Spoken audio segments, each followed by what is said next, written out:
We're going to replace the battery in a keychain remote for DSC. It's the bi-directional keychain remote. If you look at the back here, there's a little slot where you put a flathead screwdriver.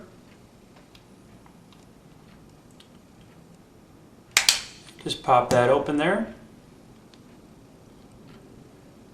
As you can see, that you got the batteries inside there. Just go ahead and replace them.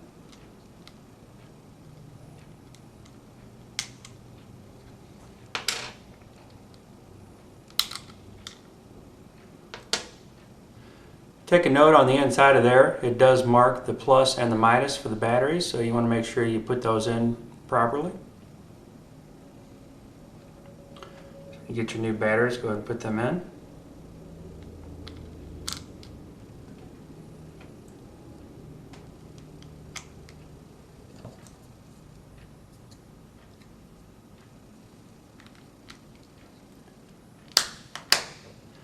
And you've just replaced the batteries in your DSC Keychain remote.